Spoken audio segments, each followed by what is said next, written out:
To some countries, it appears that the new culture of gender identity is being imposed first in the Anglo-Saxon world and is now spreading globally.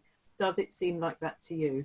Well, it is. It actually is, rather. That's precisely how it's unfolding. I actually attend a webinar every fortnight run by Family Watch International, and they are all across it. So the answer, yes.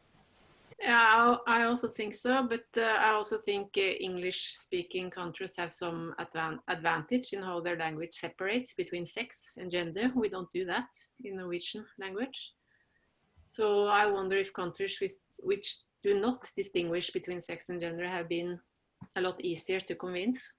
I can say now that as South European, we are suffering from the economic and political blockade of Northern Europe. Even today, UK is no more part of Europe. So we are also undergoing cultural hegemony today. The model of gender politics today hegemonic come from the Anglo-Saxon world. It seems paradoxical to us that a country where homosexuality has been harshly punished until few decades ago, today can impose a model that pushes in the opposite direction towards the explosion of many sexual identities and their obsessive and taxonomic classification. We are witnessing the progressive replacement of a Greek Mediterranean culture of sexual differences and millenary cultures with the new queer subculture of Anglo-Saxon derivation. Just a little example. You can see this Madonna, you can see him. This is a femminello, it means little female, a Neapolitan transsexual in last February, in the occasion of the annual pilgrimage to the sanctuary of Montevergine, in honor of the Madonna called Mamma Schiavona, protectors of femminelli. This is different to a transsexual or a queer, is a Madonna, as you can see. These femminelli are born in the cult of mother. Here we say that they belong to the maternal symbolic orders. They are the heirs of the priests of the goddess Cybele, another name from Earth Mother, whose temple once stood where the sanctuary today is. This priest in the Dies Sanguinis, in Latino, the day of the blood, they emasculate themselves in honor of the goddess. Their word was the word of women, to which they were admitted on women's decision, but they never said they were women. They are simply femminelli. Neither men nor women. The femminelli is a figure with sacred characteristics.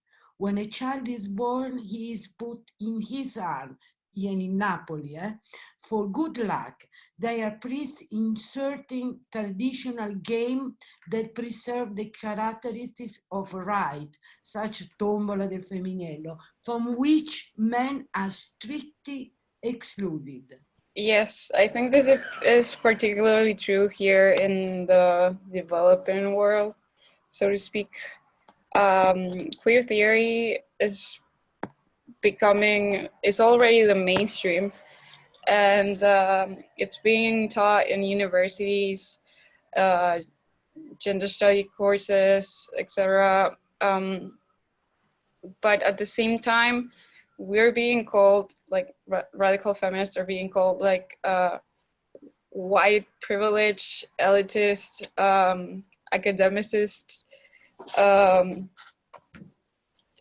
which is so funny to me because it's quite the opposite. Like, queer theory clearly comes from the Anglo-Saxon world, and it dominates academia. So it's a really big contradiction, but they don't seem to realize that.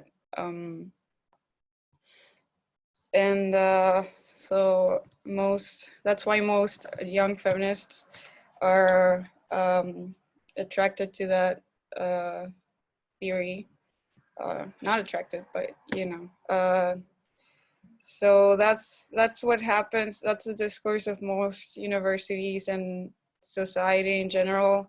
Someone said in the chat something important. In Spanish, every noun and adjective is gendered. So in recent years, there has been a push to use gender neutral language by adding an E instead of A or O. A is female, O is male.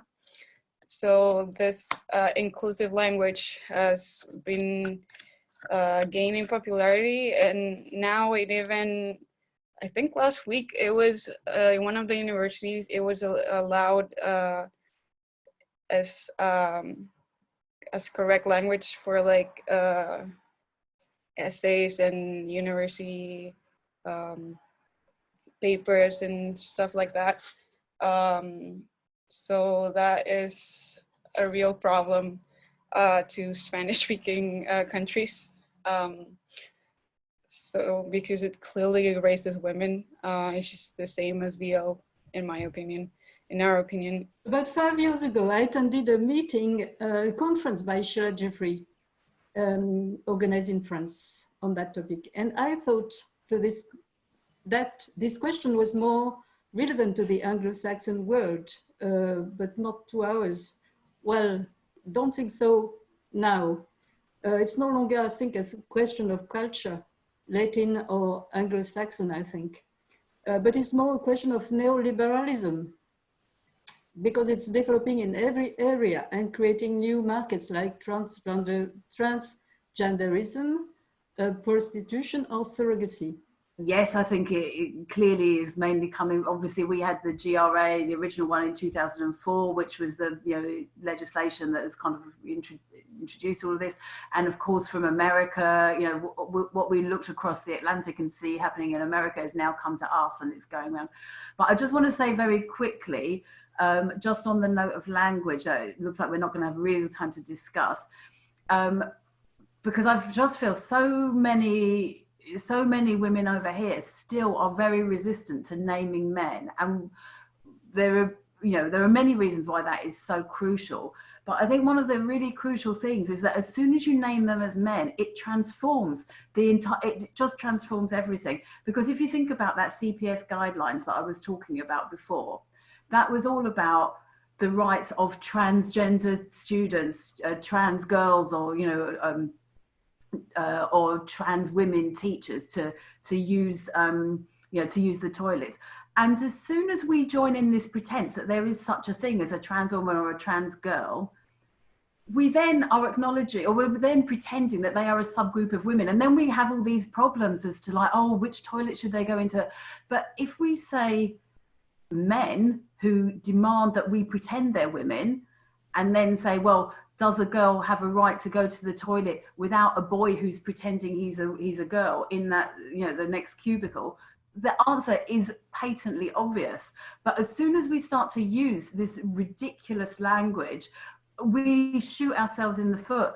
And another thing about the language is that once we name men and name their behavior, it's only then that we start to get a clear picture of the extent of patriarchy, because we've already heard the term paedophiles.